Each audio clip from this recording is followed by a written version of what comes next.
1991 সালের নির্বাচনে জয়ী হয়ে প্রথমবারের মতো দেশের নারী প্রধানমন্ত্রী হিসেবে শপথ নেন বেগম খালেদা জিয়া। তার প্রথম মেয়াদে দেশের ব্যাংকিং ও আর্থিক খাতকে শক্তিশালী করতে প্রণয়ন করা হয় বেশ কিছু আইন। প্রতিযোগিতামূলক ব্যাংকিং সেবা নিশ্চিত করতে সে সময় অনুমোদন দেওয়া হয় কয়েকটি বেসরকারি ব্যাংকের। বলা হয়ে থাকে তার সময় সরকারের নিয়ন্ত্রণ থেকে অনেকটাই মুক্ত ছিল বাংলাদেশ ব্যাংক। দেশের ব্যাংক ও আর্থিক খাতকে সুশৃঙ্খল করতে সবচেয়ে গুরুত্বপূর্ণ ছিল ব্যাংক কোম্পানি আইন। এই আইনটি প্রণয়ন করা হয়েছিল খালেদা জিয়ার শাসনামলের প্রথম মেয়াদে, যা পরিচিতি পায় ব্যাংক কোম্পানি আইন 1991 নামে। 1993 সালে অনুমোদন পায় আর্থিক প্রতিষ্ঠান আইন।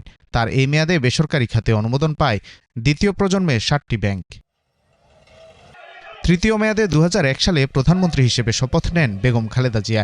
তার এই সময়ের শাসনামলে জোর দেওয়া হয় ব্যাংক ও আর্থিক খাতের সংস্কারে। 2003 সালে প্রবর্তন করা হয় অর্থঋণ আদালত আইন। ব্যাংকিং খাতে খেলাপি ঋণ কমাতে গুরুত্বপূর্ণ ভূমিকা পালন করে আইনটি। 4 দলীয় জোট সরকারের আমলে নীতিগত সিদ্ধান্ত নেওয়া হয় নতুন কোনো ব্যাংক অনুমোদন না দেওয়ার। ফলে এ সময়ে নতুন করে কোনো ব্যাংক অনুমোদন পায়নি। যদিও 2009 থেকে হাসিনা আমলের 15 বছর ছিল একেবারে ভিন্ন চিত্র। এ সময় রাজনৈতিক বিবেচনায় দেয়া হয় ব্যাংকের লাইসেন্স, যেগুলোতে পরবর্তীতে সরকারের সহযোগিতায় চলে লুটপাট। তরুণদের বেকারত্ব ঘুচাতে খালেদা জিয়া বাজার ভিত্তিক অর্থনীতি প্রবর্তন ও বেসরকারি খাতের বিকাশে সবচেয়ে বেশি জোর দেন।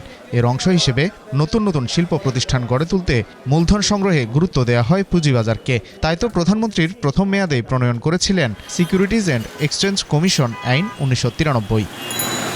Walid Sakib, star news, Dhaka.